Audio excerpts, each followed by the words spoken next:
Well, it's the follow-up to one of the critically acclaimed Dead Space 1, which was a big hit. And as you know, it's the Dead Space 2 is coming out now on the 28th of January. And we're trying to market it to a broader audience these days. So we're trying to move a bit from the survival horror more to something like action horror. And we think we're trying to keep the same formula that made the first one very successful. And we're trying to also cater to a broader audience and get everyone involved in the hype around the game. Isaac, you're still alive. I keep seeing these symbols. Do you see I would say the setting.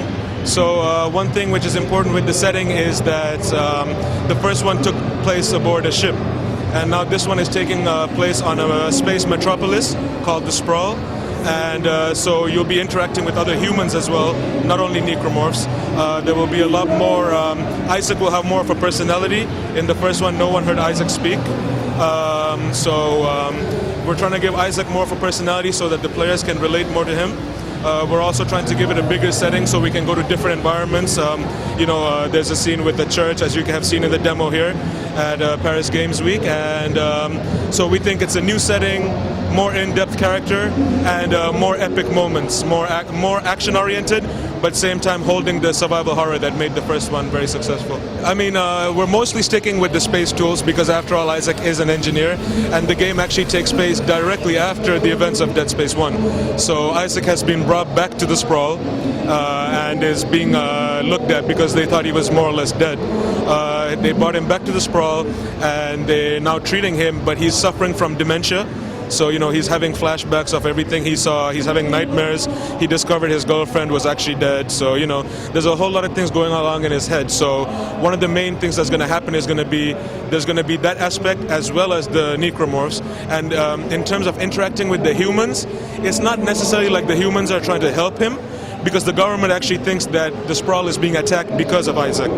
So I can't tell much in the terms of what kind of weapons there will be, but the majority of weapons will still be most of the weapons from the first one, plus some new guns. For example, the Javelin gun, which fires those steel bolts. You can pin the necromorphs to the wall, and secondary function, you can electrocute them. So that's something which is more of a weapon than a tool, but it's still with the main tool set, and it won't be access. I mean, obviously things like the pulse rifle, but there won't be exactly much in the terms of new weapons, human weapons that is. And we're trying to keep it focused on the dismembering, which is obviously one of the most important parts, not just shooting the enemy, but taking off the limbs to kill them, which I think provided a lot of the consumers with the gratification from the first one. So we're trying to keep those elements. And in terms of weapons, I'd say yes, you will have more weapons because the other ones were supposed to be engineering tools, but we're still staying with the main base set.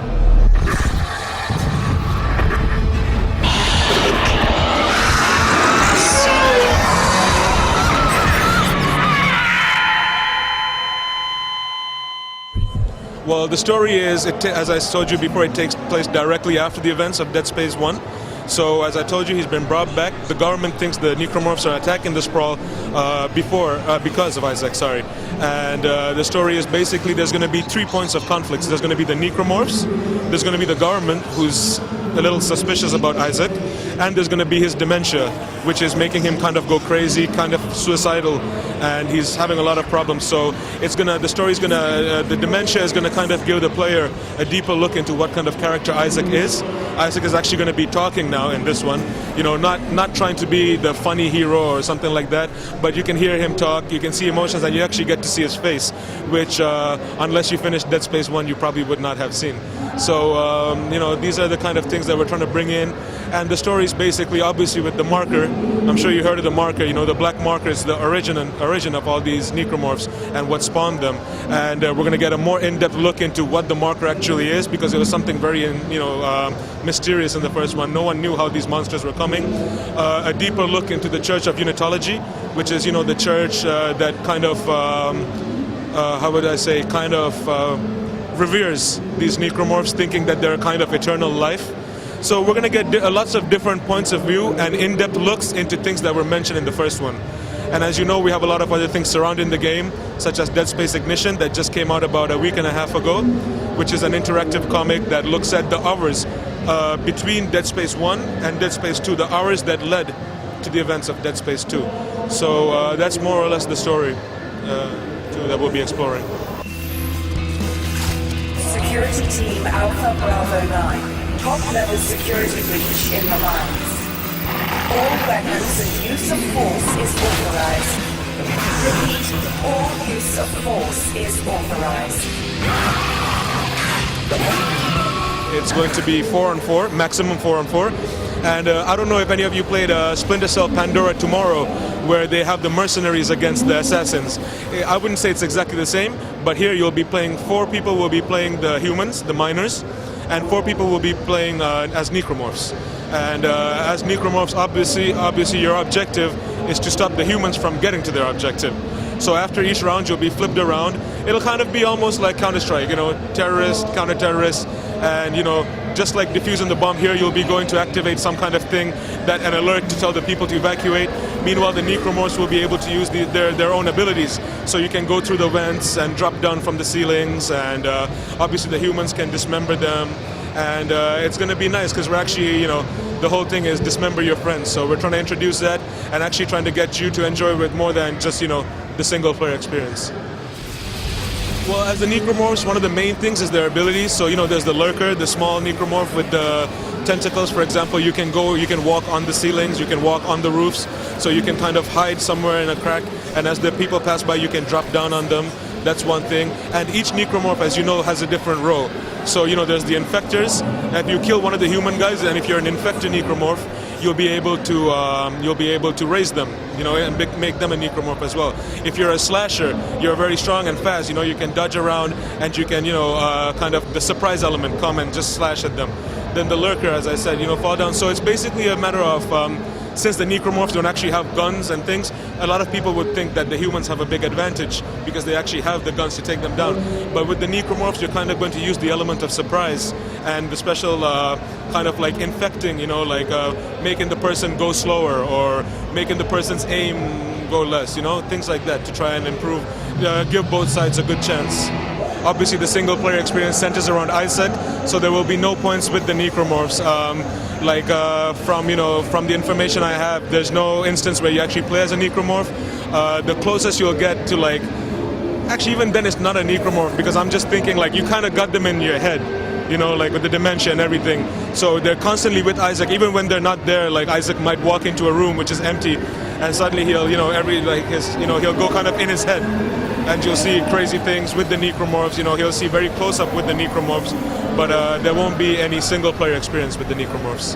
One of the most important things we tried to do with Dead Space 2 was just one of the hardest things was balancing, because whenever something is successful, obviously you have to follow it up with something, you know, which would ideally be bigger and better. And right now with this experience we think we have a good chance for that, because as I said, we're trying to kind of tap into the market that's bigger than that, but we put a big emphasis on the core fans, because the core fans are obviously the people that made Dead Space so popular in the first place. And what we're trying to do here is, as I said, kind of we're hoping that the elements like giving Isaac more of a personality and putting the dementia and the setting being different is going to appeal to a wider audience. But throughout the whole process, even now, the game's like, you know, I would say the game's at about a high level of completion right now. It's coming out January 28th, as you know. And even now, we're still, you know, kind of making sure that these core aspects are there and trying to tap into the bigger market. And if you played the demo here at Paris Games Week, you'll see there's a lot of epic moments in the demo, something that wasn't there in the first one. Obviously, there were the big bosses, there were the big boss fights, but here we're trying to give more of an epic, you know, we're trying to make this, I would like, kind of adventure elements into it, but obviously the core is still survival horror, and I think it's gonna, you know, attract a wider audience. And yeah, January 28th.